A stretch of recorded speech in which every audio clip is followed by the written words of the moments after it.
ভেজা শরীর নিয়ে রাস্তার মাঝখানে দাঁড়িয়ে আছো, লজ্জা করে না?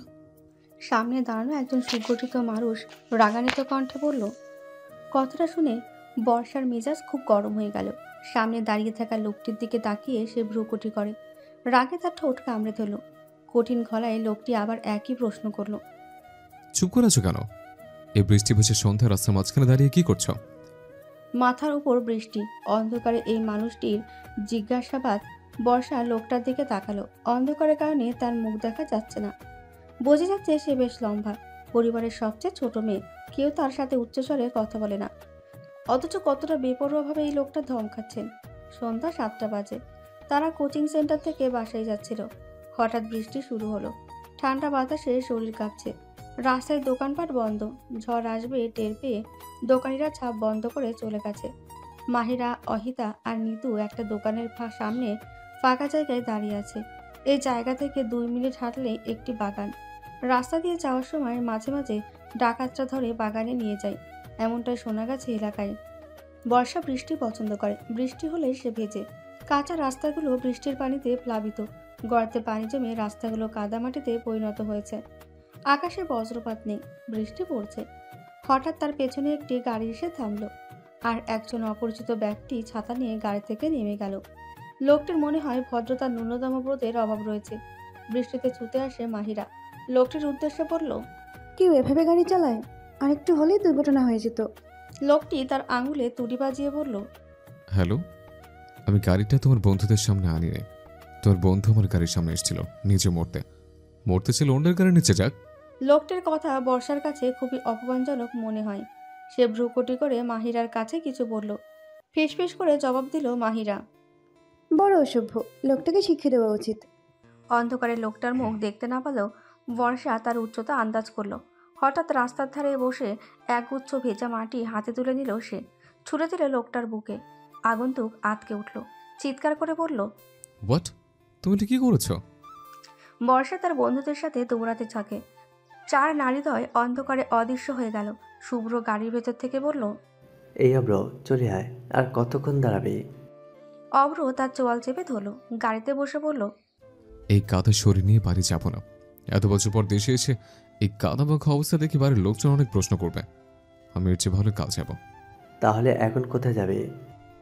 কেন? তোর বাড়িতে। বারান্দায় বসে বৃষ্টি উপভোগ করছে তিন্নি। বর্ষাকে গেট দিয়ে ঢুকতে দেখে দৌড়ে তোয়ালে নিয়ে নিচে এলো। বেল বাজাতে সদর দরজা খুলে দিল তিন্নি। তোয়ালেটা বাড়িয়ে বলল, দেখেছিস বৃষ্টি হচ্ছে, তবু ভিজে এলি কেন? বর্ষা তাকালো, সাথে সাথে মুচকি এসে বলল, ভিজেছি কি আর সাধে আপু? কোচিং সেন্টার থেকে বের হয়ে মোল্লার দোকানে এলাম, আর প্রবল বৃষ্টি শুরু হলো। তখন কি করব, তাই ভিজতে হলো। এছাড়া রাস্তায় একটা ঘটনাও ঘটেছে। তিন্নি নিজেই তোয়ালে দিয়ে বর্ষার মাথা মুছতে লাগলো। কি হয়েছে? হাসি মুখে ঘটনাটি বলল বর্ষা। তিন্নি রাগ দেখিয়ে বলল, লোকটা ভালো কথা বলেছে, তোর এটা করা উচিত হয়নি। কিভাবে ভালো বলেছে? বৃষ্টিতে ভিজছিস, জ্বর হলে বা মেয়ে দেখলে ছেলেরা যদি বিরক্ত করে, এই ভেবেই হয়তো বলেছে। আর তাছাড়া তোকে কতবার বলেছি বড়দের নাম ধরে ডাকবি না। মোল্লার নজরুল চাচা কি তোর ছোট? লোকটাকে মোল্লার দোকান বলে গালি দিস কেন? আপু, সবাই তো তাই বলে। তুই বলবি না। চেয়ারে বসে আছেন নূর ইসলাম। গম্ভীর গলায় বললেন, বৃষ্টিতে ভিজে এসেছো কেন? বৃষ্টি কমলে বা বাড়িতে ফোন দিলে গাড়ি পাঠানো যেত। আমার ঠান্ডা লাগবে না দাদা, তুমি চিন্তা করো না। শুধু 1 কাপ চা খেলি হবে। ঠিক আছে, তাড়াতাড়ি রুমে যাও এবং ভেজা কাপড় ছেড়ে শুকনো কাপড় পরো। ঠান্ডা লাগলে সহজে ভালো হবে না। রিমা কোথায়? একসঙ্গে কোচিং থেকে বের হয়নি? আসছে পেছনে। বর্ষা স্নান সেরে বাথরুম থেকে বেরিয়ে এলো। তোয়ালে দিয়ে ভেজা চুল মুছতে মুছতে বারান্দায় পা রাখলো। রিমা 2 কাপ চা নিয়ে রুমে এলো। বর্ষাকে খুঁজতে বারান্দায় গেল। 1 কাপ চা তার হাতে দিল। বর্ষা জিজ্ঞেস করলো, ফোনে কি দেখছিস? আজ আমার ফ্রেন্ড লিস্টে একটা কিউটের টিপ অ্যাড হয়েছে। বর্ষা চায়ে ঠোঁট ডুবিয়েছে। তারপর হঠাৎ বলল, রান্নাঘরের ডিব্বা ফেসবুকে গেল কিভাবে? রাস্তায় কোথায় পেলো? আরে তুমি বুঝবে না, কিউটের ডিব্বা মানে একটা কিউট ছেলে আর 1 সপ্তাহ আগে রিকোয়েস্ট করেছিল, একটু আগেই মেনে নিচ্ছে। রিমা ফোনটা ধরিয়ে দিল বর্ষার দিকে। বর্ষা না তাকিয়ে বলল, তুই হয়তো এসব বিষয়ে আগ্রহী, কিন্তু আমি নই। গরম চা থেকে ধোয়া বের হচ্ছে। চায়ের কাপে চোখ স্থির রেখে বর্ষা মনে মনে বলল, ওই লোকটা নিশ্চয়ই আমাকে বকা দিচ্ছে। মুখটা স্পষ্ট দেখতে পাইনি, যদি পরিষ্কারভাবে দেখতে পেতাম তাহলে পরের বার দেখা হলে সরি বলতে পারতাম। হেয়ার ড্রায়ার নিয়ে দাঁড়িয়ে আছে অভ্র। সে আয়নায় তার প্রতিবিম্বের দিকে কয়েকবার তাকালো। দুবার স্নান করেছে, তবে মাটির গন্ধ শরীর ছাড়ছে না। অভ্র আরও পারফিউম দিয়ে রুম থেকে চলে গেল। শুভ্র নাক ছিটকে বলল, এত পারফিউম দিলি কেন? ঘর গন্ধ হয়ে গেছে। মনে হচ্ছে এক বোতল পারফিউম একবারেই শেষ করে ফেলবে। মাটির গন্ধ এখন আসছে শরীর থেকে। মেয়েদের সাথে ঝামেলা করতে নাই। ছোটবেলার কথা মনে পড়ে না? তখন মেয়েরা থুতু দিয়ে দৌড়াতো, আর এখনকার মেয়েরা কাদা। আমি তাকে ছাড়বো না। মেয়েটা কি খুব সুন্দরী ছিল যে ছাড়বি না? অভ্র সোফার ছোট্ট বালিশটা সাহিলের দিকে ছুড়ে দিল। অভ্র শাহাদাত আঙুল নেড়ে বলল, একদম চুপচাপ। সাহিল মুখ দিয়ে আওয়াজ করলো, বিষণ্ণ কণ্ঠে বলল, একটি সুন্দরী কাদা ছুঁড়ে গেল আর তুই এই অধমের কপালে বালিশ ছুঁড়ে ফেললি। তুই আজ বাড়ি যাবি না? বাড়িতে ফোন কর এবং তাদের জানা, তারা হয়তো অপেক্ষা করছে। দেশে আসবো সেটা কেউ জানে না। সবাইকে সারপ্রাইজ দেবো ভেবে এয়ারপোর্টে তোদের আসতে বলেছিলাম। আর মেয়েটা তোকে সারপ্রাইজ করেছে। খান পরিবারের বড় ছেলে সরফরাজ খান অভ্র দেশে ফিরেছে। তার উপস্থিতি বাড়ির সবাইকে অবাক করে। 8 বছর পর অভ্র সামনে থেকে সবাইকে দেখছে। মা, বাবা, দাদা, দাদি, চাচা, চাচি সবার চোখে জল। মুহূর্তের মধ্যে খান বাড়িতে উদযাপন এবং খাবার তৈরি করা শুরু হয়। অভ্র যা খেতে পছন্দ করে তাই রান্না হবে আজকের খাবারে। খান বাড়ির দক্ষিণ পাশে বিশাল ফুলের বাগান। বর্ষা চুপ করে বসে আছে। রিমা করুণ গলায় বলল, এত বছর পর অব্র ভাই দেশে এসে আমাদের সঙ্গে দেখা করেননি। আমি এটা মেনে নিতে পারছি না। তাছাড়া অব্র ভাই আসছেন, রান্নাঘরে অনেক রান্না হচ্ছে দেখে আমি ভীষণ খুশি। তাই শুধু এক টুকরো ভাজা ইলিশ চেয়েছিলাম। বাবা চাচি কেউ আমাকে এক টুকরো দেয়নি। উল্টো তিনি বললেন অব্র না খাওয়া পর্যন্ত কেউ পাবে না। রিমা রাগে কপালে থাপ্পড় দিল। অব্র ভাইকে ঘিরে এত আয়োজন, কিন্তু তার কোনো খবর নেই। কিছুক্ষণ পর গেট দিয়ে 3টে ছেলে ঢুকলো। সঙ্গে আছেন অপূর্ব, নাহিদ ও তিন্নি। রিমা ভ্রুকুটি করেছে, ভাবুক কণ্ঠে বলল, অব্র ভাই ছোটবেলায় খুব মোটা ছিল, এখন হয়তো স্লিম অ্যান্ড ফিট। সে এত মোটা ছিল যে হাঁটলেই পড়ে যেত। কথাগুলো বলার সাথে সাথে বর্ষার চোখের সামনে টেবিলে শক্ত হাত রাখলো একজন। শব্দটা এতই জোরে হলো যে বর্ষা চমকে গেল। তিন্নি এসে পাশে দাঁড়ালো। অভ্র তার দিকে তীক্ষ্ণ দৃষ্টিতে তাকিয়ে বলল, এই বনো মেয়ে এখানে কি করছে? ও তো অভ্র তিন্নিকে থামিয়ে বলল, ছোট চাচার একমাত্র মেয়ে, আর তারই বন্য মেয়ে। অভ্র তার কথা শেষ করতে পারেনি। তার আগে বৃষ্টি ছাড়া তার মুখে পানি পড়ল। টেবিলের ওপর জলের জগ রাখা আছে। অভ্র বারবার তাকে বুনো বলে ডাকছে দেখে বর্ষা জগ ভরা পানি ছুঁড়ে দেয়। তিরস্কারের সুরে বলল তিন্নি, বর্ষা, এটা কেমন অসভ্যতা? সে আমাকে বন্যা বলে ডাকছে কেন? গতকাল ও আমার দিকে কাদা ছড়েছিল, আর এখন পানি। আগে আমি এটা সম্পর্কে সবাইকে বলি। অভ্রার কথা শুনে বর্ষা চমকে গেল। তিন্নি বলল, তোর উপর কাদা নিক্ষেপ করেছে ভাই? হ্যাঁ, গতকাল বিকেলে দেশে আসছে। গ্রামে আসতে আসতে সন্ধ্যা হয়ে গেল। তারপর দেখলাম সে রাস্তার মাঝে দাঁড়িয়ে বৃষ্টিতে ভিজছে। আমি গাড়ি থেকে নামলাম, তাকে বুঝিয়ে গাড়িতে নিয়ে বাসায় চলে আসবো, আর সে আমার বুকে মাটি মারল। সেই গন্ধ এখনো কাটেনি, এখন আবার পানি। ও এত অভদ্র হলো কিভাবে? তিন্নি বর্ষার দিকে তাকালো। সে ভ্রুকুটি করলো। রিমা জিজ্ঞেস করলো, তিনি আপু উনি আমাদের। তিন্নি একবার রিমার দিকে তাকালো, তারপর গম্ভীর কণ্ঠে বলল, অভ্র ভাই? আনিসুর হকের মৃত দিঘি ঘাটে এসেছে বর্ষা।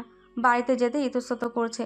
অভ্র ভাইয়ের সাথে অন্যায় করার জন্য তাকে বাড়িতে বকাঝকা শুনতে হবে। রিমা বলল, ক্ষুধা লাগছে, বাড়ি যাবি না? এখানেই বসে থাকবি? অব্র ভাই এতক্ষণে বাসায় সব বলে দিয়েছেন। আমি বাড়ি গেলে মা আর বাকিরা রাগ করবে। তুই তোর বারান্দায় পাইপ পেয়ে রুমে যেতে পারিস, তাহলে কেউ দেখবে না। পড়লে হাত ভাঙবে। রিমা চোখ সরু করে বলল, এর আগে তোকে একদিন উঠতে দেখেছি। বর্ষাকে গম্ভীর দেখাচ্ছে। রিমা কিভাবে দেখলো? সে খুব সাবধানী এবং সবার থেকে লুকিয়ে উঠেছিল। রিমা বর্ষার হাত ধরে টেনে টুনে বাড়ির পেছনের দিকে নিয়ে গেল। বর্ষার পাশের ঘরটা অভ্রের। 2টি ঘরের বারান্দা কাছাকাছি, একটি থেকে অন্যটিতে লাফিয়ে যাওয়া যায়। বর্ষা পাইপ দিয়ে উপরে উঠতে গিয়ে একটা পুরুষালী কণ্ঠ শুনতে পেল। এই মেয়ে, ওখানে কি করছো? সাহিল গালে হাত দিয়ে ওদের দেখছে, পিঞ্চ মেরে বলল, ভাই তোর বোনেরা দেখছি বানর রে। সাহিলের দিকে রাগ করে তাকালো অভ্র। অভ্র খুব বুদ্ধিমান, তাই তার বুঝতে অসুবিধা হয়নি কেন বর্ষা পাইপ চড়ছে। শান্ত গলায় অভ্র বলল, কাউকে কিছু বলিনি, প্রথম দরজা দিয়ে আসো। রিমা বর্ষার হাত ধরে বলল, তাড়াতাড়ি চল। সকালে নাস্তার ব্যবস্থা দেখে অবাক হয়ে গেল অভ্র। বলল, এত কিছু? দাদা ভাই, এখনো কিছু হয়নি। দুপুরে আরো সুস্বাদু খাবার রান্না হবে। অভ্র হাসলো। মা ও চাচিদের উদ্দেশ্যে বলল, তোমরা আজ আমার সাথে খেতে বসো, সব একসাথে খেতে বসলে ভালো লাগবে। অভ্রের মা আসিফা বেগম বললেন, আমরা খেতে বসলে তোদের খাবার কে বাড়বে? বর্ষা আর রিমা দেবে। রিমা একবার অভ্রের দিকে তাকিয়ে বর্ষার দিকে তাকালো। বর্ষা বিড়বিড় করে বলল, আমি বলছিলাম না আমার জাতশত্রু রিমা। তোর জন্য আমাকেও ফাঁসতে হলো। ওরা কিভাবে করবে? ওরা এ কাজ কখনো করেনি। এই কাজ কখনো করেনি বলে কি করতে হবে না? বড় হয়েছে, বিয়ে দিতে হবে তো। মা আর বড় আম্মুর কথা শুনে ওরা খাবার বাড়াতে লাগলো। বাড়িতে এই জিনিসগুলি ওরা আগে কখনো করেনি, তবে কাজটি ঠিকঠাক করেই করেছে। অভ্র গ্লাসের ওপর দিয়ে তর্জনী চালালো। পেট ভরে হেসে বলল, বর্ষা, এক বাটি ডাল দাও। দিচ্ছি। দুপুরে খাওয়ার পর ঘুম খুব ভালো হয়। পর্যাপ্ত ঘুম পেলে মন সতেজ থাকে। ঘুম পূর্ণ না হলে শরীর অলস হয়ে যায়, তখন আর কিছু করতে ইচ্ছে করে না, শরীর নড়তে চায় না। পেটের ওপর কিছু একটা বিড়বিড় করছে। বর্ষা ঘুম ঘুম চোখে তাকিয়ে দেখল ইঁদুর। সঙ্গে সঙ্গে চিৎকার করে উঠল। বিছানা থেকে নেমে দরজার আড়ালে লুকিয়ে পড়ল। ইঁদুরটি কোথায় দৌড়ে গেছে তা দেখতে পেল না। বর্ষা বুকে হাত রেখে দীর্ঘ নিঃশ্বাস ছাড়ল। বিড়বিড় করে বলল, ভাগ্য ভালো কেউ দেখেনি, নইলে সবাই জানতো আমি ইঁদুরকে ভয় পাই। অভ্র হেসে দরজায় হেলান দিয়ে আছে। তাকে দেখা মাত্রই বর্ষা তার কপালে 4 ভাঁজ ফেলল। অভ্র একটু ঝুঁকে পড়ল, ফিসফিস করে বলল, তুমি কি ইঁদুরকে ভয় পাও? বর্ষা শুকনো ঢুক গিলে খেয়েছে, শান্ত গলায় বলল, না, আমি ইঁদুরের ভয় দেখানোর জন্য চিৎকার করছিলাম। দেখুন অভ্র ভাই ইঁদুর ভয় পেয়ে পালিয়ে গেল।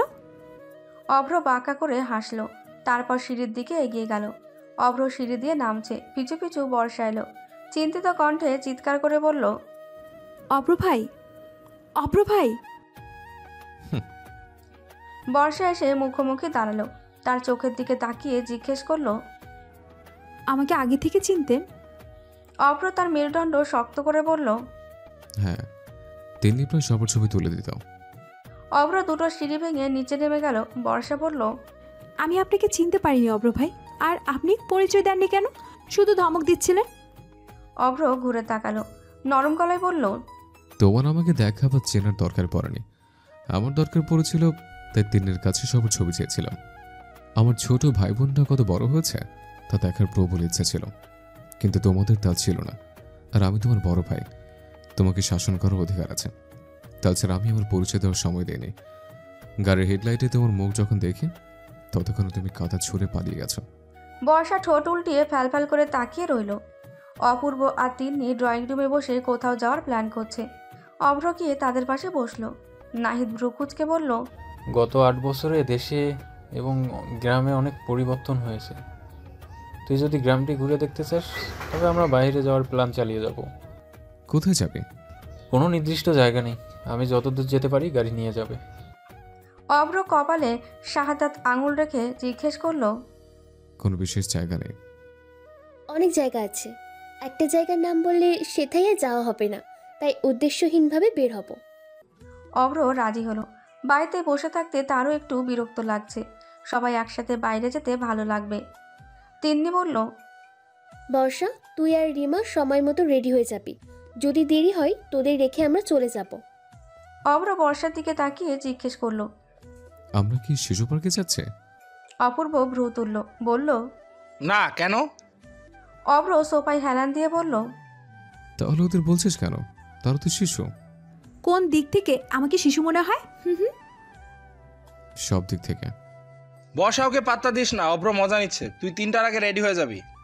বর্ষা চলে গেল। অভ্রের উদ্দেশ্যে নাহিদ বলল, তুই ওর পিছু পড়েছিস কেন? অভ্র একটা মুচকি এসে বলল, যারা কথায় কথায় রেগে যায় তাদের রাগাতে অনেক মজা। বর্ষা মায়ের কাছ থেকে একটা সাদা শাড়ি নিয়ে এসেছে। আঁচল মাটিতে হামাগুড়ি দিচ্ছে, কোমর পর্যন্ত চুল খোলা রেখে হালকা সেজে নিল। বাড়ির সামনে গাড়ি অপেক্ষা করছে। রিমা বর্ষাকে ডাকতে এলো। তাড়াতাড়ি চল, তিন্নি আপু ডাকছে, আর একটু দেরি হলেই চলে যাবে। বর্ষা রিমার দিকে তাকিয়ে বলল, আমার হয়ে গেছে, চলো। তোকে অনেক সুন্দর লাগছে, যদি কেউ নজর লাগিয়ে দেয় দাঁড়া, কানের পেছনে একটা কালো ফোঁটা দিয়ে দিই। বর্ষা রিমাকে থামিয়ে বলল, মার খেতে চাস? রিমা জোরে হেসে উঠল। মখশবিল মাজু খান এসে গাড়ি থেকে নেমে যায়। বিলটির অবস্থান গাজীপুর কালিয়াকৈর উপজেলার মৌচাক ও মধ্যপাড়া ইউনিয়নে। মক্সবিলে ষোলোহাটি, তালতলি, হাটুরিয়াচালা এলাকা ও তুরাগ নদীর 3টি পয়েন্ট দিয়ে দূর দূরান্ত থেকে আসা পর্যটকদের নিয়ে শত শত নৌকা, মোটর বোট, মিনি বোট চলাচল করে। সবচেয়ে বড় এই বিলের বুকে রঙিন নৌকায় ভরে আছে। বর্ষা সাঁতার জানে না, তাই সে নৌকায় উঠবে না। বড় ভাই বোন আর ছোটরা একটা নৌকা দেখে উঠে পড়ল। নৌকা মনে হয় বিলের মাঝখানে চলে গেছে। জড়সড় হয়ে দাঁড়িয়ে আছে বর্ষা। ঠোঁট উল্টে একবার পাশে দাঁড়িয়ে থাকা গম্ভীর পুরুষটাকে দেখল, তারপর জিজ্ঞেস করলো, অব্র ভাই? অভ্র উত্তর দিল না। সে বর্ষার দিকে ফিরে তাকালো। বর্ষা একটু সময় নিয়ে বলল, আপনি ওদের সাথে যাননি কেন? অনেক ছেলে এখানে বেড়াতে আসছে, সবাই তোমাকে একা রেখে চলে গেলে তার বিরক্ত করতে পারে। আমি এই ঝুঁকি নিতে চাই না। শুধু তার জন্য? অভ্র জোরে নিঃশ্বাস ফেলল। বর্ষার দিকে একবার চোখ মেলে তাকিয়ে বলল, শাড়ি পরিসটা কেন? বর্ষা তাকালো, জিজ্ঞেস করলো, কেন? অভ্র আশেপাশে কিছু লোক দেখিয়ে বলল, তুমি শাড়ি পরেছো বলে ওরা তোমার দিকে তাকিয়ে আছে। শাড়িতে মেয়েরা সহজে পুরুষের নজরে আছে। বর্ষা এদিক ওদিক তাকায়, তারপর মাথা নিচু করে। অভ্র তার জ্যাকেট খুলে বর্ষার কাঁধে রাখলো, ঠিক করে পরিয়ে দিতে দিতে বলল, শাড়ি পরে আর বের হবে না। বর্ষা ডান দিকে মাথা নাড়ল, এর অর্থ ঠিক আছে। নিচু গলায় জিজ্ঞেস করলো অভ্র, কিছু খাবে? আইসক্রিম। বর্ষা হাসি মুখে জবাব দিল। অভ্র দুটো আইসক্রিম এনে বর্ষার দিকে বাড়িয়ে দিল। বর্ষা খুশিতে হাসল। মৃদুস্বরে বলল অভ্র, আইসক্রিম খুব বেশি পছন্দ? নানা রকম ফুলের গাছ, প্রতিটি গাছে ফুল ফুটেছে।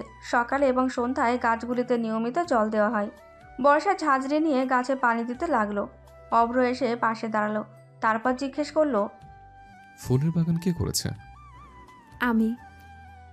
অভ্র ইতস্তত করে একটু সময় পর বলল, ও, এটা নে, ধর। বর্ষা না তাকিয়েই বলল, কি?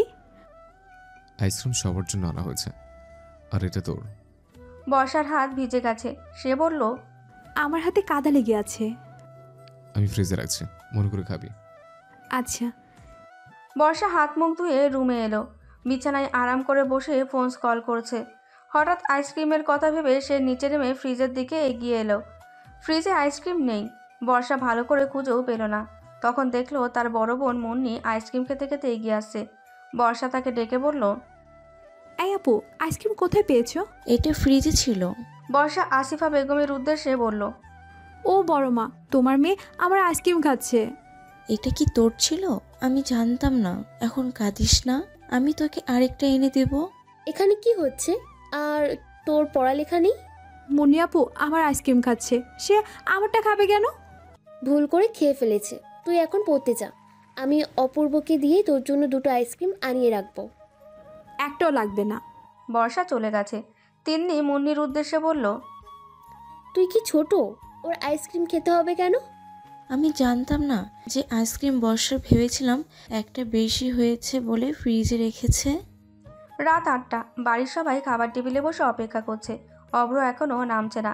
পাপিয়া বেগম বললেন, বর্ষা। হ্যাঁ মা। অভ্রকে ডেকে নিয়ে আয়, সবাই তার জন্য অপেক্ষা করছে। ছেলেটা এত দেরি করছে কেন? যাচ্ছি। বর্ষা অভ্রর ঘরের ভেজানো দরজা দিয়ে মাথা গলিয়ে বলল, অভ্র ভাই আসবো? ভেতর থেকে একটা আওয়াজ এলো। কি চাই? সবাই রাতের খাবার টেবিলে আপনার জন্য অপেক্ষা করছে। অভ্র চমকে উঠল। এত তাড়াতাড়ি ডিনার? অভ্র আবার বলল, বর্ষা ভেতরে আয়, তোর জন্য আমার থেকে একটা উপহার আছে। বর্ষা খুশি হয়ে ঘরে ঢুকলো। অভ্র বাড়ির সবার জন্য যে উপহার নিয়ে এসেছিল সকালে তাদের দিয়েছে, শুধু বর্ষাকে দেয়নি। সে বলেছিল ওটা অন্য ব্যাগে আছে, বের করে পরে দেবে। বর্ষা অধীর আগ্রহে তাকিয়ে আছে। অভ্র বলল, চোখ বন্ধ কর, তারপর হাতটা এগিয়ে দে। বর্ষা তাই করে। অভ্র হাসলো, তারপর বলল, চোখ খোল। বর্ষা অবাক হলো। রান্নার পাত্র, চপস্টিক, কারি চামচ, কাঁটা চামচ সহ একটি বাক্স। বর্ষা হতভম্ব চোখে অভ্রর দিকে তাকিয়ে জিজ্ঞেস করলো, এগুলো কি? অভ্র বিছানায় বসলো। সে পায়ের উপর পা তুলে বলল, আমি তোর জন্য এগুলো কিনেছি, কারণ তুই ঘরের কোনো কাজ পারিস না। কাল থেকে রান্না করবি, এগুলো কাজে লাগবে। বর্ষা রেগে বাক্সটা বিছানায় রাখলো। বিরক্তিকর কণ্ঠে বলল, অভ্র ভাই, আপনি খুব খারাপ, আমার এসব দরকার নেই। খাওয়া শেষ করে দাদার কক্ষে গেল। নূর ইসলাম আজকাল বেশি অসুস্থ থাকেন এবং তিনি মৃত্যুর আগে তার স্ত্রীকে নিয়ে হজ করতে চান। তার 3 ছেলে বেশ গম্ভীর হয়ে বসে আছেন। বড়জন বললেন, আমি সব ব্যবস্থা করছি, আর পাসপোর্টের জন্য একবার তোমাদের চৌরাস্তায় যেতে হবে। দাদা দাদি একা যাবে কি করে? দাদির শরীর ভালো না। আমি তাদের সাথে যাব। বর্ষা যখন রুমে এলো তখন রাত 10টা। অন্ধকার ঘরে আলো জ্বালিয়ে পেছন ফিরতেই বর্ষা অবাক হয়ে গেল। বিছানায় একটি উপহার বাক্স রাখা। দরজার ছিটকানি দিয়ে বাক্সটা হাতে নিয়ে কোলে রাখলো। তারপর বাক্সটি খুলল। বর্ষার চোখের সামনে প্রথম যে জিনিসটি ভেসে উঠল তা হলো ছোট্ট অক্ষরে লেখা একটি নোট। 3 দিন মুখ থেকে শুনেছি তুই সাদা শাড়ি খুব পছন্দ করিস। তোর জন্য এই শাড়িটা কিনতে 2 দিন সময় লেগেছে। চিরকুটটা একপাশে রেখে বাক্স থেকে শাড়িটা বের করলো বর্ষা। তারপর শাড়িটা কাঁধে রেখে আয়নার সামনে দাঁড়ালো। প্রতিবিম্বের দিকে তাকিয়ে সে বোঝার চেষ্টা করলো তাকে কেমন লাগছে। দুর্বোধ্য হাসির রেখা ফুটে ওঠে গালে। পছন্দ হয়েছে? বর্ষা পুরুষ কণ্ঠ শুনে চমকে উঠল। ডানে বায়ে তাকিয়ে দেখলো অভ্র দরজায় হেলান দিয়ে বারান্দায় দাঁড়িয়ে আছে। বর্ষা ভ্রুকুটি করলো, জিজ্ঞাসা করে, অভ্র ভাই, এখানে এলেন কি করে? বারান্দায় ছাপ দিয়ে। যদি পড়ে যেতে? আমি পরবো না। শাড়ি পছন্দ হয়েছে? হ্যাঁ, খুব। সকালবেলা সূর্যের সোনালি রশ্মি পৃথিবী জুড়ে ছড়িয়ে পড়ে। স্নিগ্ধ সকাল বর্ষার ভালো লাগে। সে প্রতিদিন ফজরের পর বারান্দায় আসে। কখনো একটু হাঁটে, আবার কখনো চেয়ার টেনে বসে। রাস্তার দুপাশে সারি সারি গাছ, পাতা দুলছে মৃদু বাতাসে। গাছের ডালে বসে এক ঝাঁক পাখি মিষ্টি গলায় ডাকছে। বর্ষা জানালার পাশে বসে আছে, কিন্তু কিছুই ভালো লাগছে না। কারণ ছাড়া হুটহাট ভালো লাগে না, এটা তার নিজেরও পছন্দ না। সহসা রুম থেকে বেরিয়ে সিঁড়ির দিকে এগিয়ে গেল। গুনগুন করে গান ধরল, কেন মেঘ আসে হৃদয়ের আকাশে, তোমারই দেখিতে দেয় না।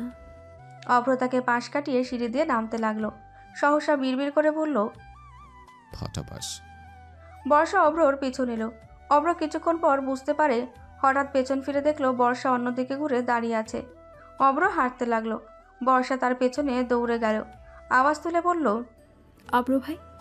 অভ্র তাকালো না, উচ্চস্বরে বলল, কি? কোথায় যাচ্ছে? বিলে। আমিও যাব। না। একটু যাই না অভ্র ভাই? ওখানে মেয়েদের কোনো কাজ নেই। এত অনুরোধের পর অভ্র বর্ষাকে রেখে আসতে পারেনি। তারা একসাথে হাঁটা শুরু করলো। বর্ষা এদিক ওদিক তাকিয়ে দেখলো ভোরবেলা বাইরে অনেকেই হাঁটছে। কেউ কেউ নদীর পাড়ে বসে গল্প করেছে, আর বিলে মানুষের আনাগোনা তেমন নেই।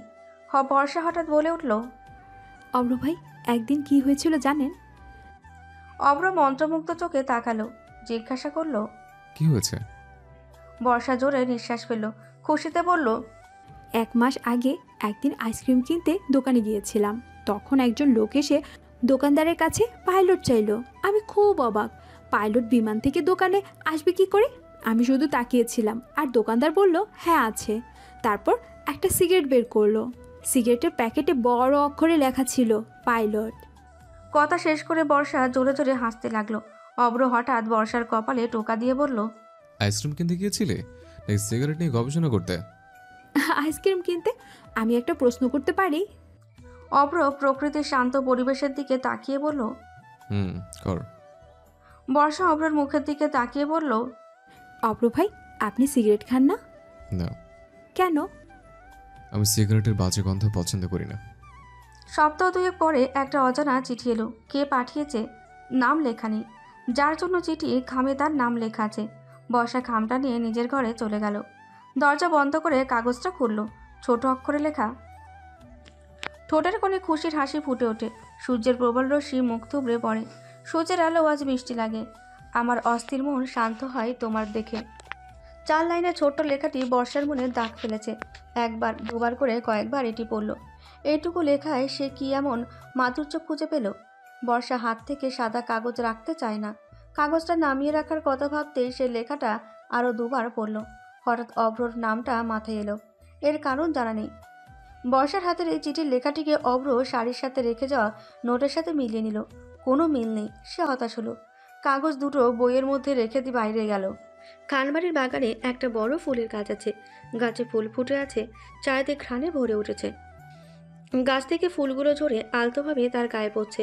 অভ্রের মনে হলো তার পেছনে কেউ এসেছে। অভ্র চোখ বুঝলো। ক্ষণিকের জন্য তার আভাস পেল তার উপস্থিতি মনকে শান্ত করেছে। অভ্র বিড়বিড় করে বলল, তুমি আমার কল্পনা নাও। তবে কি তুমি? অভ্র ভাই। অভ্র চোখ খুলল।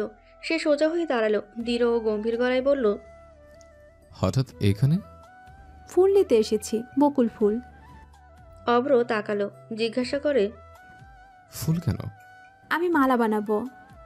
বকুল ফুলের মালা? হ্যাঁ। বাগানে অনেক ফুল আছে, সব ছেড়ে বকুল কেন? সব কেনর উত্তর নেই অভ্র ভাই। অভ্র আর কথা বলল না। বর্ষা হাঁটু গেড়ে বসে ঘাসের উপর থেকে ফুল তুলতে লাগলো। অভ্র হাঁটু গেড়ে কিছু ফুল তুলল। বর্ষা কৌতূহলী দৃষ্টিতে তাকালো। অভ্র বিদ্রূপের সুরে বলল, সূচি চোখে আমার দিকে তাকানো বন্ধ কর। আমি কখন দেখলাম? বর্ষা শব্দগুলো হাওয়ায় উড়িয়ে দিল। কিছুক্ষণ পর ফের বলল, গতকাল কলেজ থেকে বাড়ি ফেরার পথে কুরিয়ার অফিসে গিয়েছিলাম। বলে বর্ষা থামলো। অভ্র কিছু বলছে না দেখে আবার বলতে লাগলো, চিঠি এসেছে। অভ্রর হাত থেমে গেল।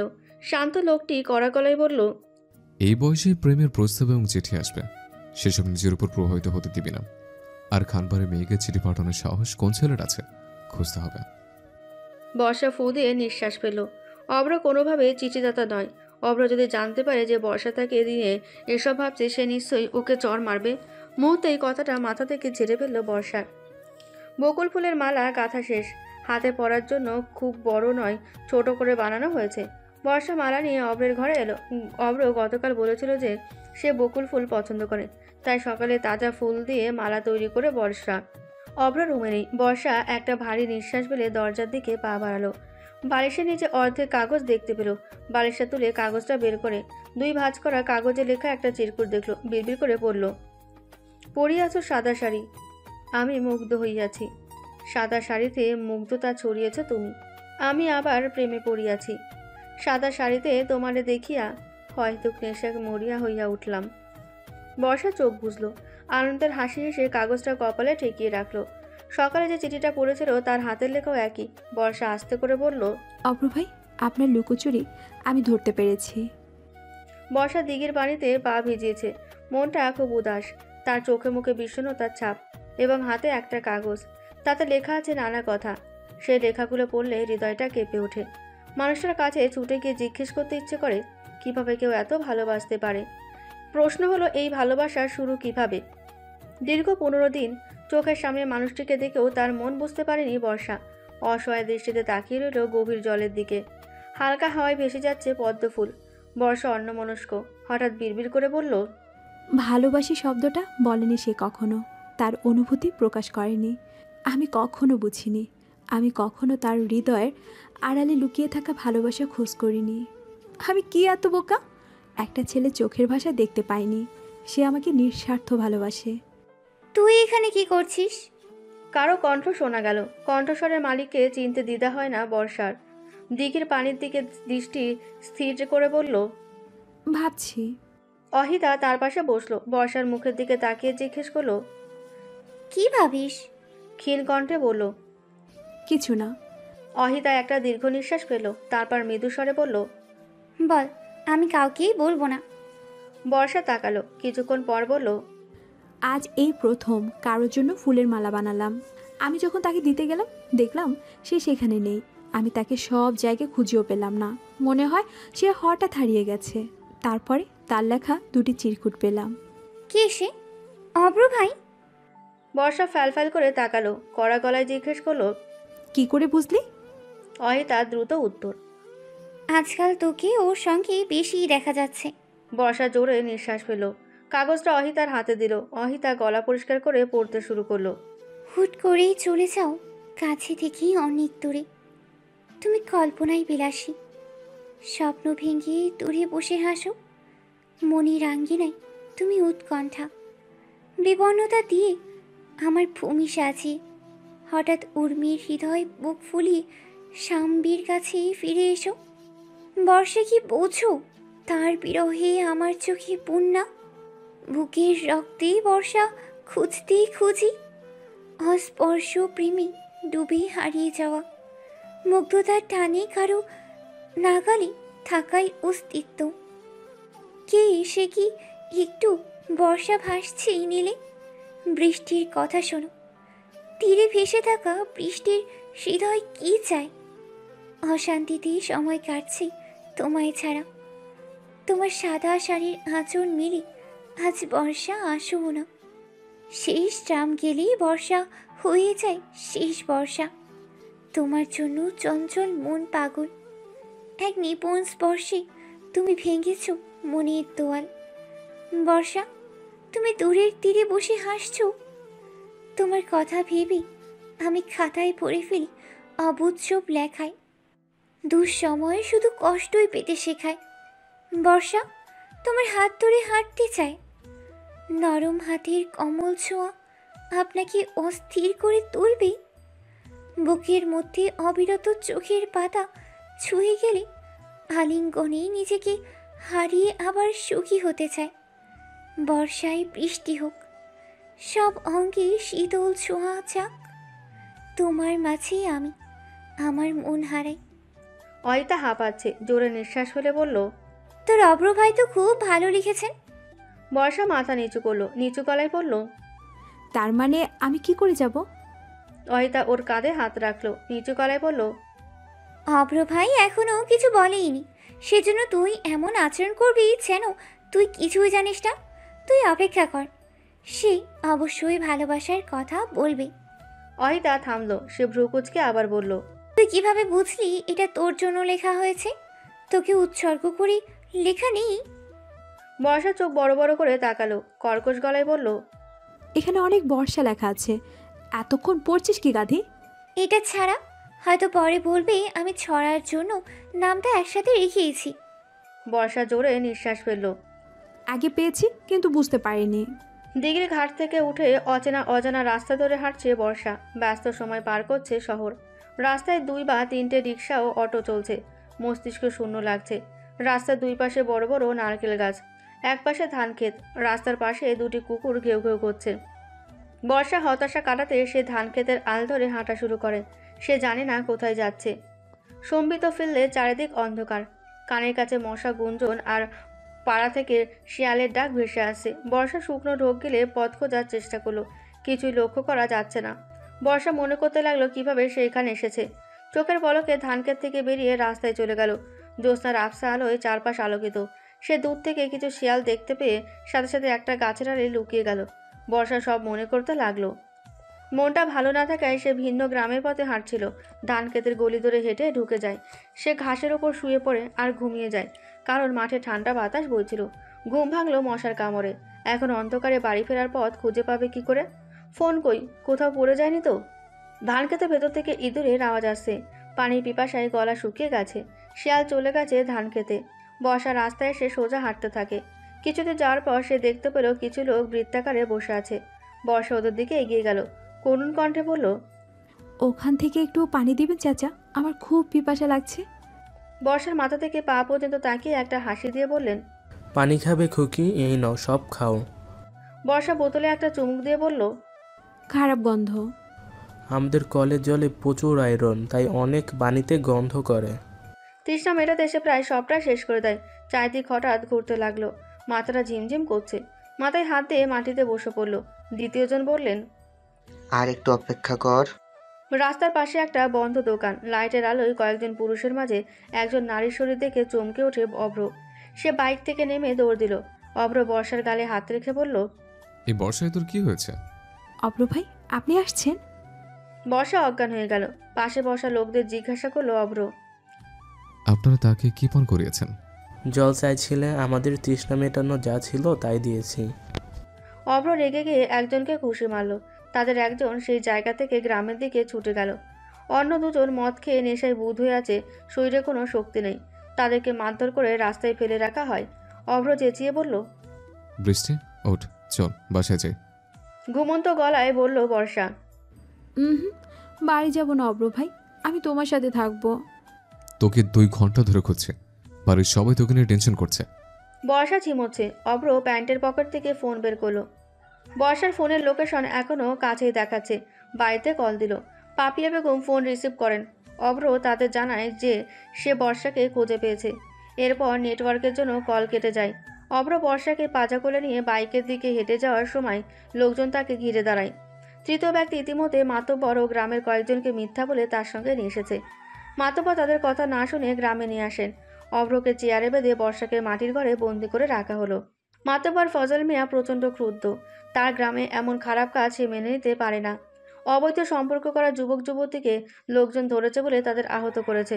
অন্যজন বলেন মারের বদলে মার দেওয়া হোক। মাতব্বর তারা করেনি। যেহেতু একটা মেয়ের ইজ্জত জড়িত, তার শরীরে এই কলঙ্ক থাকলে সে আত্মহত্যা করতে পারে। সবকিছু ভেবে বর্ষা ও অব্রকে বিয়ে দেওয়ার সিদ্ধান্ত নেন মাতব্বর ফজল মিয়া। অব্রর মুখ বাঁধা থাকায় সে কিছু বলতে পারছে না। মাতব্বরের নির্দেশে বাঁধন খুলে দেওয়া হলো। অব্র সত্যিটা বলল, কিন্তু কেউ বিশ্বাস করল না। কেউ কেউ একসঙ্গে বললেন বিয়ে এড়াতে ভাই বোনের সম্পর্কে নাম দিচ্ছেন তারা। কাজে উপস্থিত, জোর করে বিয়ে দেওয়া হবে। বর্ষা নেশাগ্রস্ত ছিল এবং সে এখনও সেই মাটির ঘরেই। কাজী এসে অব্রর সামনে বসে, তাকে কবুল বলতে বলেন। অব্র গম্ভীর ভঙ্গিতে বসে আছে। নেশাকর অবস্থায় বিয়ে হবে না, সে তা জানে। আর বিয়ে না করলে বর্ষার চরিত্রে দাগ পড়বে। সব দিক চিন্তা করে সে হ্যাঁ বলল। বর্ষা নেশায় মত্ত। সকাল হলে সব ভুলে যাবে, মনে শুধু অব্র রাখবে। কিছুক্ষণের মধ্যে বৈঠক শেষ হয়। অব্রকে মাটির ঘরে পাঠানো হলো। অব্র ঘরে ঢুকলো। সম্ভবত কারেন্ট নেই, মোমবাতি জ্বলছে। কার্পেটে শুয়ে থাকা বর্ষাকে দেখে হৃদয়ে ধোক করে উঠল। অব্র এগিয়ে যায়, নত জানু। বর্ষাকে 2 হাতে তুলে জড়িয়ে ধরে। সে নীরবে কাঁদছে। বর্ষা তার দিকে তাকিয়ে বিড়বিড় করে বলল, অব্র ভাই, তুমি এখন আমার স্বামী, আমি তোমার বউ। অব্র কেঁদে ফেলল। বর্ষার কপালে একটা গভীর চুমু দিয়ে ক্ষীণ গলায় বলল, যা হয়েছে আজ ভুলে যা বর্ষা। সকালে সূর্য জানলা দিয়ে এসে বর্ষার মুখে পড়ছে। বর্ষা ঘুম থেকে উঠে চোখ খুলে দেখে সে মাটির ঘরে আছে। সে উঠে বসে দেখলো অব্র মাটির দেওয়ালে হেলান দিয়ে ঘুমোচ্ছে। বর্ষা মাথা ধরে বসে আছে, মাথা ঘুরছে। রাতের কথা কিছুই মনে করতে পারল না। বর্ষা উঠে অব্রর পাশে বসে অব্রকে ঠান্ডা গলায় ডাকতে লাগলো, অব্র ভাই। বন্ধ চোখ খুলে বর্ষাকে কাছে দেখে কর্কশ স্বরে বলল, তুই আমার তো কাছে কি করছিস? অব্র বর্ষাকে কারোর সামনে আনেনি। কারো কাছ থেকে বিয়ের কথা শুনবে এই ভয়ে অব্র তাকে বাড়িতে রেখে একাই চলে যায় গ্রামের প্রধানের সাথে দেখা করতে। কিছুক্ষণ পর গ্রাম ছেড়ে বেরিয়ে যায়। গ্রামের বাইরে একটা টং দোকানে বাইক থামিয়ে দিল অব্র। দোকান থেকে পানির বোতল এনে বর্ষার দিকে বাড়িয়ে দিল। বর্ষা বলল, আমি চা খাবো। আগে পানি, আমি চা নিয়ে আসছি। হাতের তালুতে পানির বোতল থেকে পানি নিয়ে চোখ ধুয়ে নিল বর্ষা। অব্র চায়ের কাপ ওর দিকে তুলে বলল, ধর। ধমক দিচ্ছেন কেন? তোর জন্য আমি সেই মাটির ঘরে সারা রাত বসে মশার কামড় খেলাম।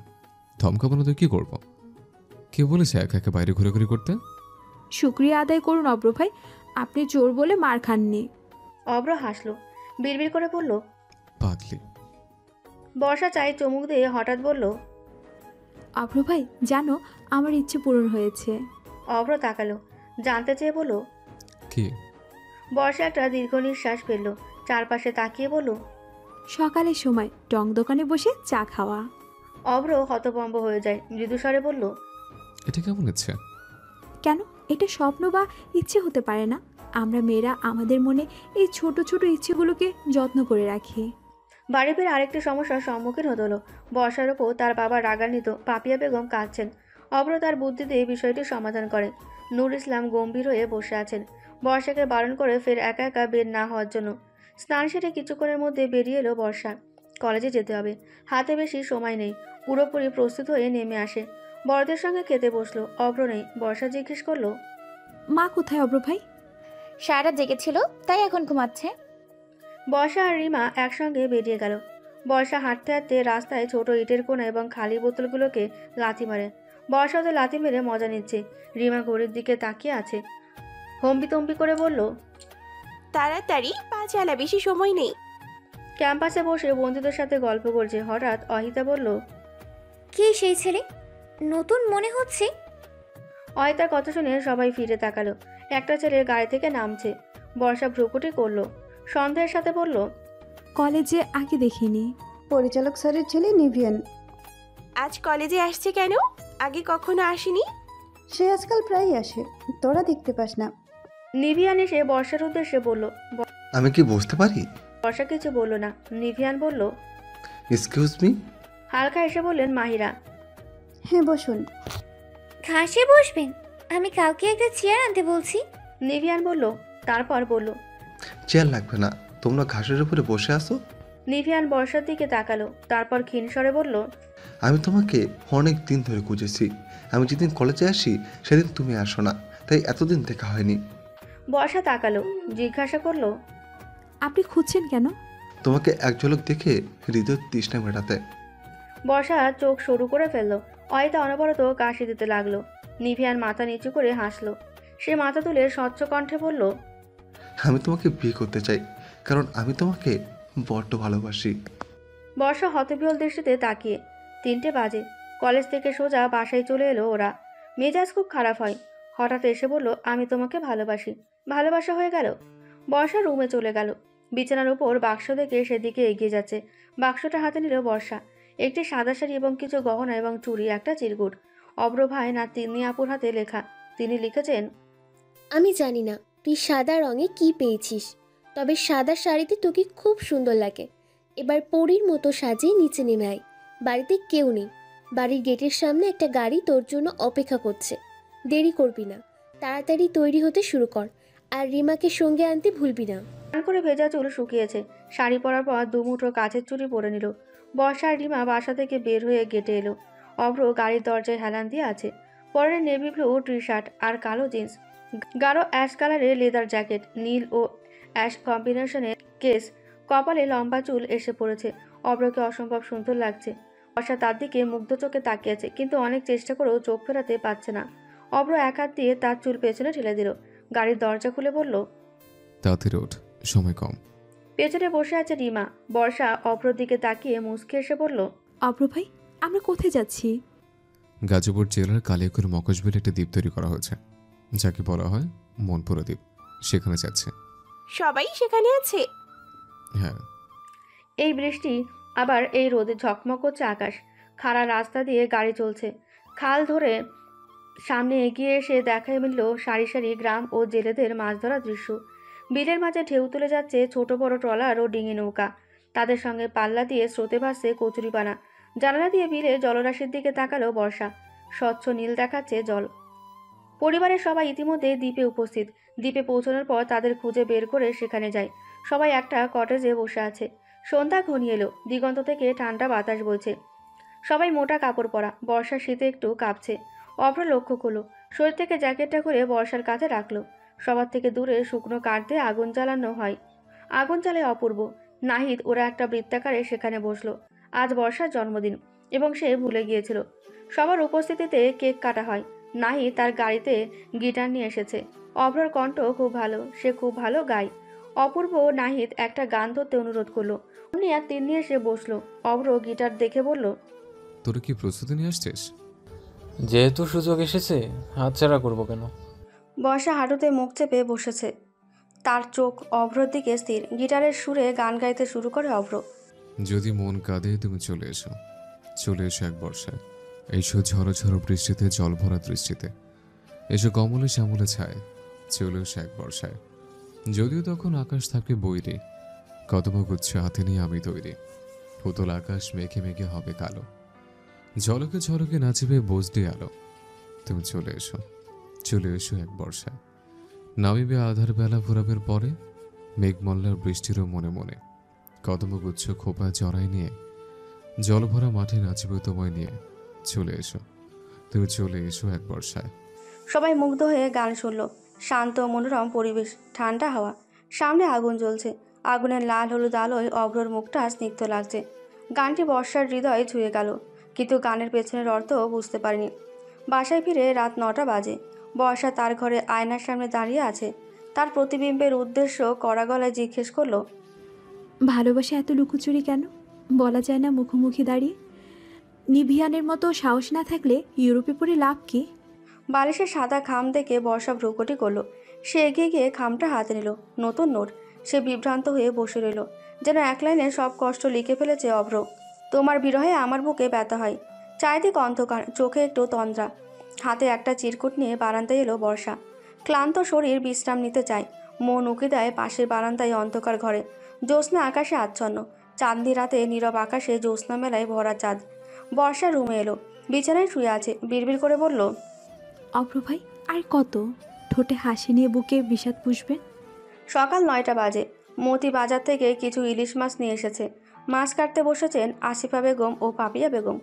অভ্র বাইরে থেকে এসেছে। সে তাদের পাশে বসে জিজ্ঞাসা করলো, 4টা মেয়ে থাকতে সব কাজ তোমরা করো কেন? তোমরা তাদের দিয়ে কাজ করো না কেন? শ্বশুর বাড়ি গেলে তো কাজ করবেই, বাবার বাড়িটা একটু সুখ করুক। শ্বশুর বাড়ি যেও কাজ করবে না, সে সময় আরো আলসেমি করবে। ওরা কি করছে? ঘুমাচ্ছে। সকাল 9টা বাজে, এখনো ঘুম? ওয়েট, আমি তাদের ঘুমের ব্যাঘাত ঘটাচ্ছি। হঠাৎ গালে ঠান্ডা লাগছে।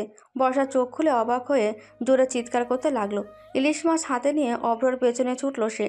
অভ্র দৌড়াতে শুরু করে সিঁড়ি বেয়ে নেমে এলো। মা আর চাচির পেছনে দাঁড়িয়ে গেল। পাপিয়া বেগম ধমক দিয়ে বললেন, কি হচ্ছে? মাছ নিয়ে ছুটছো কেন? মায়ের প্রশ্নের উত্তর দিল না বর্ষা।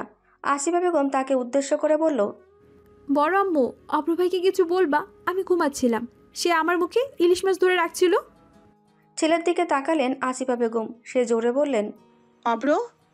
অভ্র হাসি থামিয়ে ফের বলল, মুন্নি বা তিন্নি রুমে নেই। তারা কোথায়? রিমাকেও দেখে নেই। মুন্নি আর রিমা বাজারে গিয়েছে, বললো কি কাপড় লাগবে। আর তিনি হাসপাতালে গেল।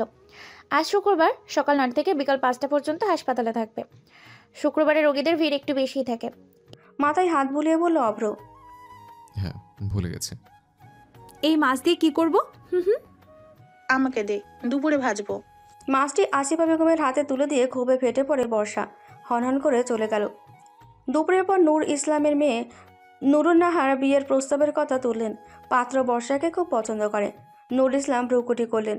বাড়ির বড় মেয়েরা এখনও বিয়ে করেনি, সেখানে ছোটটার সম্পর্কের কথা কিভাবে বললেন? তিনি সরাসরি না করলেন। অপূর্ব বলল, না না, ঠিকই বলেছেন মা। তাছাড়া বর্ষা এখনো পড়ছে, কলেজ পাসও করেনি, তার বিয়ে দিবে কিভাবে? নুরুন্নাহার ছেলেকে ধমক দিয়ে বললেন, ভালো ছেলে সবসময় পাওয়া যায়? ছেলে ভালো, বংশ আছে, সমস্যা কি? এই বাড়িতে বিয়ে হলে বড় মেয়ে মুন্নি তিন্নির বিয়ে আগে হবে, তারপর রিমা ও বর্ষার বিয়ে নিয়ে আলোচনা হবে। কিন্তু খান বংশের মেয়েরা যথেষ্ট ভালো, তাদের সাথে ভালো হবে ইনশাল্লাহ। মেয়ে বড় হয়ে গেছে বলে বিয়ের প্রস্তাব আসবে বলে লাফালাফি করে বিয়ে দেওয়া যাবে না। বিয়ের সময় হোক, তখন দেখা যাবে। আর এসব বিয়ের কথা মেয়েদের শোনাবে না, বিয়ের কথা শুনে মেয়েদের লজ্জা ভেঙে যায়। অপূর্ব বর্ষা থেকে উঠে দাঁড়ায়। অভ্র মাথা নিচু করে মৃদু হাসল। অপূর্ব অভ্রর থেকে 1 মাসের ছোট। ছোট ভাইয়ের কথা অভ্রর ভালো লাগলো। বিকেলে রোদ চারিদিকে ঝলমল করছে। সাদা কামিজ, নীল ওড়না ও সালোয়ার পরে ছাদে আসে বর্ষা। অভ্রকে দেখে পা ধীর করে দিল। সে ঘুরে অভ্রর দিকে তাকালো। অভ্র তাকায়। সে ভ্রুকুচকে কিছু জিজ্ঞেস করলো, যার অর্থ কি? বর্ষা ঠোঁটে মৃদু হাসি নিয়ে ডান দিকে বামে মাথা নাড়ল। বর্ষা ঠোঁটে মৃদু হাসি নিয়ে ডান থেকে বামে মাথা নাড়ল, যার অর্থ কিছুই না। মুখে কিছু না বললেও তার অস্থির মন অভ্রর দিকে ছুটতে থাকে, কিন্তু তার মুখটা খুব শান্ত। বর্ষা প্রায় স্বপ্ন দেখে। চোখের পাতায় চিকিমিকি করছে স্বপ্নের দর্শন। মাতালে এসে একটি ঘরে বসে আছে এবং তার চারপাশে বসে থাকা বেশ কয়েকজন মহিলা তার দিকে তাকিয়ে আছে। কাজের সামনে বসে আছে, বিয়ে পড়েছেন। বরের নাম অভ্র এবং তারপরে স্বপ্ন গভীর হয়। সে নিজেকে অভ্রের বুকে উপস্থাপন করে। বর্ষা অভ্রের মুখোমুখি হতে চায়, জানতে চায় কেন সে এমন স্বপ্ন দেখছে। টানা 2 দিন একই স্বপ্ন দেখার কি কোনো মানে আছে, নাকি অকারণে মাথা ঘামাচ্ছে? বর্ষা সোজা হয়ে দাঁড়িয়ে আছে, ঠোঁট কামড়াতে শুরু করেছে। গম্ভীর অভ্র চোখ পিটপিট করে। তারপর তার দিকে তাকিয়ে কড়া গলায় জিজ্ঞেস করলো, বাড়িতে খেতে দেওয়া হয় না? ঠোঁট কামড়াচ্ছিস কেন? বর্ষা ভ্রুকুটি করলো। সে গম্ভীর সুরে বলল, অভ্র ভাই, আপনার কি? অভ্র মাথা নিচু করে নরম গলায় বলল, কিছু না। বলে থামলো। তারপর ক্ষীণ কণ্ঠে বলল, আমি সেই সীমান্তে হারিয়ে যেতে চাই, যে সীমানার শেষ প্রান্তে তোমায় পাবো। বর্ষা স্পষ্ট শুনতে পেল ক্ষীণ কণ্ঠস্বর, কিছু বলবেন? না। অভ্র চলে গেছে। বর্ষা বলল, ইন্ট্রোভার্ট পারসন মানুষ কি এমন হয়? 2 সপ্তাহ পর দেয়াল ঘড়ি টিকটিক করে চলছে, তার কোনো ক্লান্তি নেই। গভীর রাত, ঘড়ির কাঁটা 12টা বাজলো। আর জোরে জোরে টুংটাং শব্দ হলো। বর্ষার খুব ঘুম পাচ্ছে। সে চোখ খুলতে পারছে না। ঘরে আবছা আলোয় ডিম লাইট জ্বলছে। বারান্দায় কিছু পড়ার আওয়াজ হলো। বারান্দার দরজাটা ভেজানো ধাক্কায় খুলে গেল। সে স্থিরভাবে বিছানার কাছে গেল। অভ্র বর্ষার দিকে তাকিয়ে তাকে দেখতে ব্যস্ত। তর্জনী ঠোঁট ছুঁয়ে আদর করলো। সে মাতাল কণ্ঠে বলল, তোমার ঠোঁটের উষ্ণতায় ডুবতে ইচ্ছে করে। অব্র সময়কাল বিলম্ব করল না। তার এখানে থাকা উচিত নয়। শরীরে শিরশির করে শিহরণ ভাব জাগছে। অব্র উঠে দাঁড়ালো। বর্ষা নিচু গলায় জিজ্ঞেস করলো, আপনি এসেছেন অব্র ভাই? বর্ষা থেমে গেল, তারপর আবার বলল, আমি জানি আপনি প্রতিদিন আমার ঘরে আসেন। অব্র পা থেমে গেল। বিছানা থেকে উঠে অব্রর সামনে এসে দাঁড়ালো। বর্ষা গভীর মনোযোগে ওই দুই চোখের দিকে তাকালো। ক্ষীণ গলায় বলল, আমাদের বিয়ে হয়েছে অব্র ভাই, এই সত্যিটা আপনি সবার কাছে লুকিয়ে রেখেছেন কেন? অব্র অবাক হয়ে তাকিয়ে আছে। বর্ষা আবার বলল, আমি আবার সেই গ্রামে গিয়েছিলাম। আমরা যে ঘরে থাকতাম সেখানকার লোকেরা আমাকে চিনতে পেরে জিজ্ঞাসা করলো কেন আমি আমার স্বামীকে নিয়ে আসিনি। আমি কিচ্ছু বুঝলাম না। তারপর গ্রামের মাতব্বর চাচার কাছে নিয়ে যায়। তার ফোনে একটা ভিডিও আছে, সেখানে আমরা বিয়ে করছি। মাতাল অবস্থায় বিয়ে হয় না। তাহলে প্রতিদিন আমার রুমে আসেন কেন? একটু দেখতে। এগিয়ে গেল বর্ষা। সে অব্রর পায়ে পা রেখে দাঁড়ালো। নিচু গলায় জিজ্ঞেস করলো, শুধু দেখতে? মাথা ঘুরিয়ে নিল অব্র।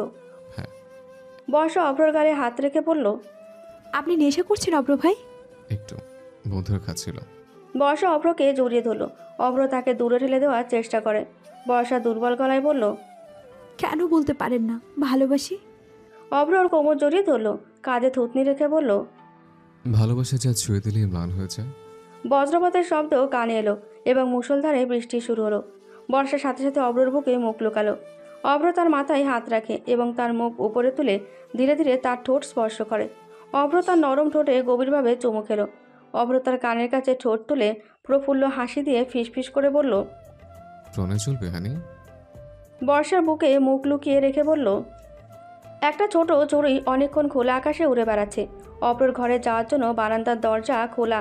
পাখিটি ভুলে উড়ে গেল রুমে। বের হওয়ার উপায় না পেয়ে সে কিচিরমিচির শব্দে ডাকতে লাগলো।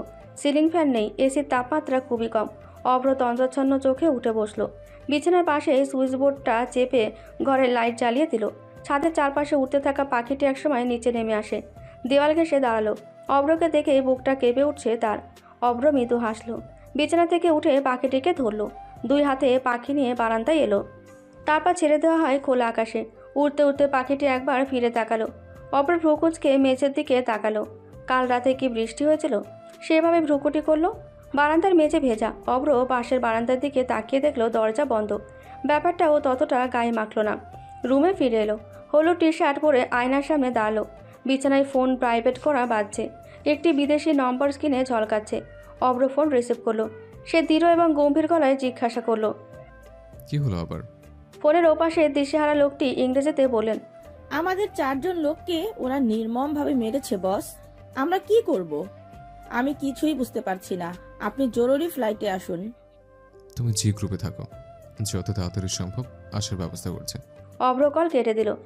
সে আলমারির কাভার থেকে পাসওয়ার্ড নিয়ে কালো অজান্তেই দ্রুত বাসা থেকে বের হয়ে যায়।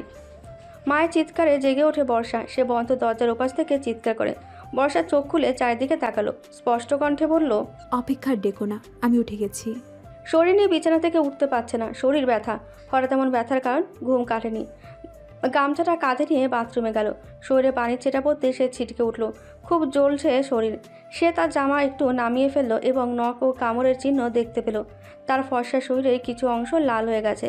মাথায় হাত দিয়ে মেঝেতে বসলো বর্ষা। গত রাতের কথা একটু মনে পড়ে তার।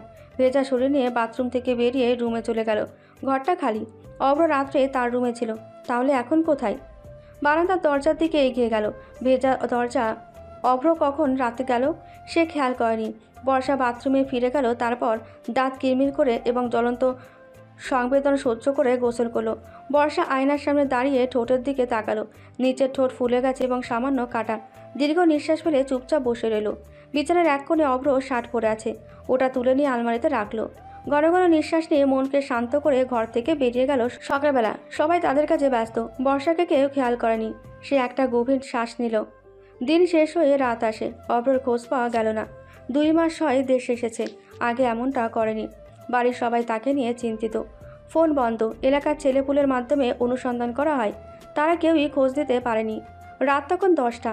2 ছেলেকে নিয়ে থানায় যান নূর ইসলাম। নাহিদ তার বাবাকে নিয়ে আশেপাশে খুঁজতে গেল। বাড়ির মহিলাদের সঙ্গে বসে আছে আসিফা বেগম। ইতিমধ্যেই অনেক চোখের জল ফেলেছেন তিনি। তিন্নি সবে হাসপাতাল থেকে ফিরছে। রাস্তার ধারে ল্যাম্পপোস্টের নিচে কেউ বসে আছে। তিনি ভ্রুকুটি করে গাড়ি থেকে নেমে এগিয়ে গেল। বর্ষা হাঁটু গেড়ে বসে আছে। একের পর এক গাড়ি চলছে। তিন্নি হাঁটু গেড়ে বসলো। তার হাত আলতো করে ছুঁয়ে দিল ওর মাথায়। বর্ষা হতবাক। সে মুখ তুলে বলল, অভ্র ভাই। ভ্রু কুচকে গেল তিন্নি। জিজ্ঞাসা করলো, অব্র কি হয়েছে? বুকে চেপে রাখা কান্না বেরিয়ে এলো। তিন্নিকে জড়িয়ে ধরে কাঁদছে। আপু, অভ্র ভাইকে পাওয়া যাচ্ছে না। নিচু গলায় বলল তিন্নি। অব্র তো বাচ্চা না, ফিরে আসবে। চল বাসায় যাই, সামনেই বাড়ি। হাঁটবি নাকি গাড়িতে উঠবি? দাদা, বড় চাচু আর বাবা থানায় গেছে। অপূর্ব ভাই আর নাহিদ ভাই সব জায়গায় খুঁজছেন। অভ্র ভাই কোথাও নেই। ব্যাপারটা গুরুতর, কিন্তু এখানে বসে কিছুই বোঝা যাচ্ছে না। বর্ষাকে জড়িয়ে ধরে তিন্নি বাড়ির থেকে হাঁটা শুরু করলো। পুরীর পরিদর্শকে শরাফত খানের বন্ধু, সে অভ্রকে খুঁজতে লাগলো। ড্রয়িং রুমে সবাই মাথায় হাত দিয়ে বসে আছে। অপূর্ব স্থির পায়ে সিঁড়িতে নামলো। নানার পায়ের কাছে বসে নিচু গলায় বলল, অভ্র এশিয়া ফিরে গেছে। সবার দৃষ্টি এখন তার দিকে। অপূর্ব একটা দীর্ঘ নিঃশ্বাস ফেলে বলল, আমি অভ্রের রুম থেকে এসেছি। তার পাসপোর্ট আলমারিতে নেই। কাউকে কিছু না বলে ও চলে গেছে। না না, অভ্র ভাই এভাবে যেতে পারেন না। সে গুম হয়েছে, কেউ তাকে তুলে নিয়ে গেছে। কিছুক্ষণ পর হয়তো ফোন করে মুক্তিপণ দাবি করবে। বর্ষাকে স্বাভাবিক মনে হয়নি। অপূর্ব বর্ষা থেকে উঠে গেল। বর্ষা জ্ঞান হারিয়ে পত্তনি দিয়ে অপূর্ব তাকে ধরে উচ্চকণ্ঠে বলল, তিন্নি ধর। 2 দিন কেটে গেল, অভ্রকে খুঁজে পাওয়া যায়নি। অপূর্ব ধারণা সঠিক। বিমানবন্দরে গিয়ে খবর নিয়ে আসেন বড় চাচু। 2 দিন আগে বাংলার মাটি ছেড়ে বিদেশে পাড়ি জমিয়েছে অভ্র ভাই। বন্ধ ঘরে লাইট নিভিয়ে রাখে বর্ষা। চোখ ফুলে গেছে, চোখের নিচে কালো দাগও হয়েছে। সময় মতো খাবার না খাওয়ায় শরীরে শক্তি নেই। একা চলতে পারে না, পা টলমল করে। হঠাৎ 2 হাতে মুখ চেপে কেঁদে উঠল। বর্ষা বারান্দায় দেওয়ালে চেপে ধরে দাঁড়ায়। মেঘলা আকাশের দিকে চোখ রাখলো সে। কবিতার মতো করে ক্ষীণ কণ্ঠে বলল, তুমি চলে গেলে হঠাৎ কাছ থেকে দূরে, বহু দূরে। স্বপ্ন ভেঙেছ, বুকে বয়ে যাও চোখের নদী। বুকে রক্তপাত হলে কি ক্ষতি হয়? অস্পর্শে ভালোবাসা হারিয়ে যায়। কারো অস্তিত্বের আকর্ষণে পৌঁছানোর টানে মরিচিকা সে। বজ্রের বৃষ্টিতে ভেজে অঙ্গ, আজ হেরে যাব। এশিয়ার একটি হাসপাতালে শুয়ে শেষ নিঃশ্বাস ত্যাগ করে তাইফান। অভ্র মেরুদণ্ড টান টান করে তার পাশে দাঁড়িয়ে আছে। অভ্র তার চোয়াল শক্ত করলো। নিশানের উদ্দেশ্যে বলল, আমার যত লোকদের তারা মেরেছে আমি তার দ্বিগুণ মেরে ফেলবো। বস, আপনি যান, আমরা তাইফানের শেষ কৃত্য সম্পন্ন করব। অভ্র নিশানের কাঁধে হাত রাখলো। একটু ঝাঁকুনি দিয়ে বলল, ওদের লোকের প্রতিটি গতিবিধির ওপর নজর রাখো। এটি সুযোগ হাতছাড়া করা যাবে না। নিশান একজন দক্ষ সেনাপতির মতো কাঁধ নাড়ালো। হ্যাঁ বস। 9 তলার অ্যাপার্টমেন্টের বারান্দায় দাঁড়িয়ে আছে অভ্র। তার চোখ ঝাপসা হয়ে আসছে। বাড়ির লোকজনের কথা মনে পড়তে হঠাৎ ড্রিঙ্কস করার কথা ভাবে সে। 2 প্যাক খেতে সেই রাতের দৃশ্যগুলো অভ্র চোখে ভেসে উঠল। চোখ দুটো আগুনের মতো লাল। সে অপরাধ করেছে। দূর দেশে অষ্টাদশী কন্যার মন ও বিশ্বাস ভেঙে দিয়েছে। এই মুখ তাকে আবার দেখাবে কি করে? 3 মাস কেটে গেছে। শীত চলছে, হালকা শীত। গ্রামে অনেক গাছপালা রয়েছে আর ঘনবসতিপূর্ণ নয়, তাই শহরের তুলনায় বাতাসের ঠান্ডা আবেগ বেশি। শীতের রাতে তিন্নিকে বাসায় নিতে হাসপাতালে আসে বর্ষা। এখানে হঠাৎ অসুস্থ হয়ে পড়লে তিন্নি তার চেক আপ করে। ঘণ্টাখানেক পর জ্ঞান ফেরে বর্ষার। বর্ষা হাসপাতালের বিছানায় বসে আছে, চোখ জোড়া জলে টলমল করছে। যখন তখন চোখের জল গড়িয়ে পড়বে। বিষণ্ণ গলায় জিজ্ঞেস করলো তিন্নি, কি করছিস বর্ষা? এত ভালোবাসা দেওয়ার ফল এই? বলে থামলো তিন্নি। সে সাথে সাথে উচ্চস্বরে জিজ্ঞেস করলো, এই সন্তানের বাবাকে? বর্ষা কেঁদে উঠল। কাঁপা কাঁপা গলায় বলল, অভ্র ভাই। বর্ষা, বাচ্চা কি করবি? আর বাড়ির লোকেদের কি জবাব দিবি? মৃদুস্বরে জিজ্ঞেস করলো তিন্নি। বর্ষা বিছানা ছেড়ে উঠল। তিন্নি 2 হাত ধরে বলল, আপু, আমার ভালোবাসার একমাত্র নিদর্শন। আমি তাকে কখনো হারাতে পারবো না। তুমি একটা ব্যবস্থা করো। ভাবলো তিন্নি, তারপর বলল, আমি এই হাসপাতাল থেকে বদলে ব্রাহ্মণবাড়িয়া মেডিকেল কলেজ হাসপাতালে যাচ্ছি। আমি সেখানেই থাকবো। তুই আমার সাথে চল। কিন্তু বাচ্চাকে কতদিন লুকিয়ে রাখতে পারবি? অভ্র ভাই না আসা পর্যন্ত। তিন্নি জোরে নিঃশ্বাস ফেল। ঠিক আছে, আমি বাড়িতে সব সামলাচ্ছি। বর্ষা অনুকূলে থাকায় সবাই যেতে দিতে ইচ্ছুক নয়। বর্ষা ভাবছে তার প্রয়োজনীয় জিনিস কি নিয়ে যাবে। দিন বেশি নেই, আর মাত্র 7 দিন। 4 বছর পর গুটি গুটি পায়ে হাঁটতে হাঁটতে হঠাৎ পড়ে যায় অর্ণব। সে হাঁটু বেঁকিয়ে উঠে বসলো। ময়লা তার পায়ে স্পর্শ করেনি। সে আবার 2 পায়ে হাঁটা শুরু করলো। রান্নাঘরে ঢুকে মিষ্টি গলায় ডাকলো, মা মা। বর্ষা পেছনে তাকালো। একটা মুচকি হেসে দিয়ে জিজ্ঞাসা করলো, কি হয়েছে অর্ণব? অর্ণব 2 হাত বাড়িয়ে দিল কোলে ওঠার জন্য। তারপর বলল, মা আমি খাবো। বর্ষা করে নিল, বলল, 2 মিনিট দাঁড়া অর্ণব, এটা হয়ে আসছে। অর্ণবকে নিয়ে বারান্দায় এসে দাঁড়ালো। বাইরে বৃষ্টি হচ্ছে, বারান্দায় বৃষ্টির ফোঁটা পড়ছে। বাড়ির সামনে একটা গাড়ি দেখা গেল। তিন্নি ছাতা নিয়ে গাড়ি থেকে নামলো। বেল বাজানোর আগেই বর্ষা দরজা খুলে দিল, যদিও সে কিছুটা ভিজেছিল। তিন্নি অর্ণবকে কোলে তুলে নিল, তারপর বলল, গাজীপুরে যেতে হবে। দাদার অবস্থা খুব খারাপ, জেনারেল হাসপাতালে ভর্তি করা হয়েছে। দাদা তোকে আর আমাকে দেখতে চাই। অপূর্ব কল দিয়েছিল, তুই কি যাবি? যদি যেতে চাস রেডি হয়ে আয়। তিন্নি কথা শেষ করলো। বর্ষা বলল, কি হয়েছে দাদার? আর আমরা দুজন যদি গাজীপুর যাই তাহলে অর্ণব কার সঙ্গে থাকবে? এখানে কারো কাছে রেখে যাবি? অর্ণব এখনও অনেক ছোট, তাকে ব্রাহ্মণ বাড়িয়ে রেখে গাজীপুরে থাকবো কি করে? গাজীপুর চল, আমার এক বন্ধুর বাড়িতে রাখবো। তার 2টি সন্তানও রয়েছে। তাছাড়া বাড়িতে এখন অর্ণবের কথা বলতে হবে।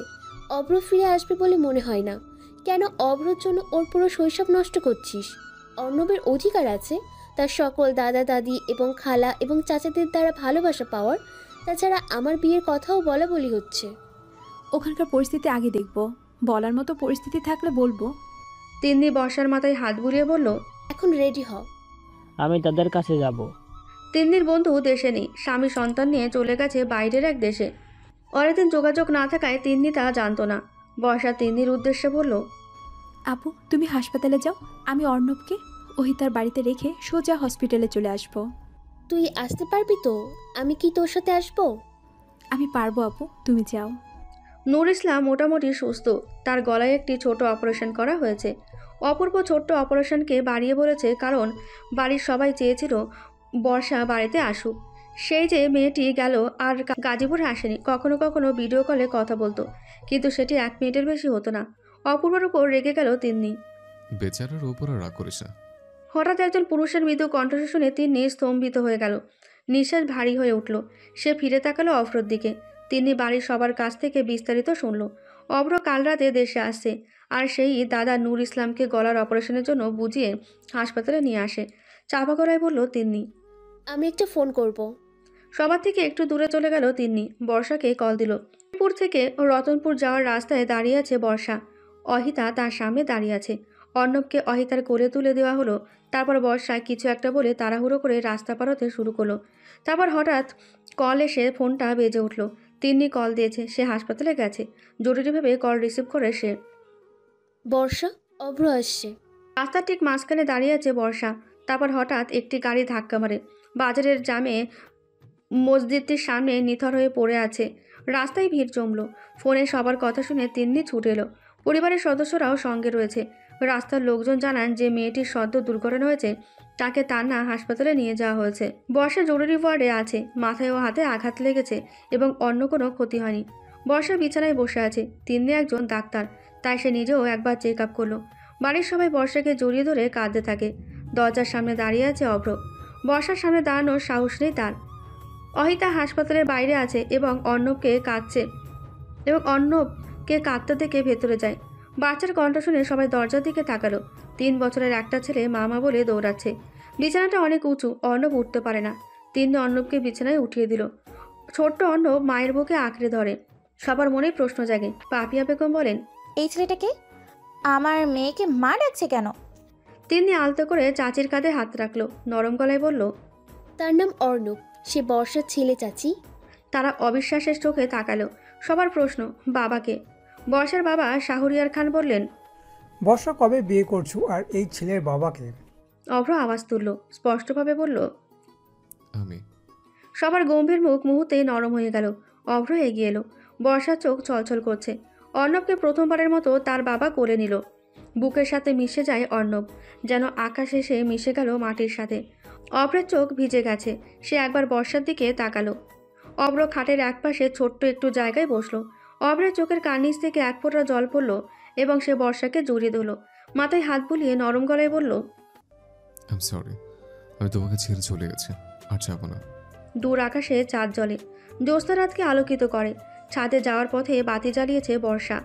জ্যোৎস্নার আলো লাইট জ্বালাতে শোভা ছড়াতে পারছে না, অন্ধকারকে আরও ভয়ঙ্কর করে তুলছে।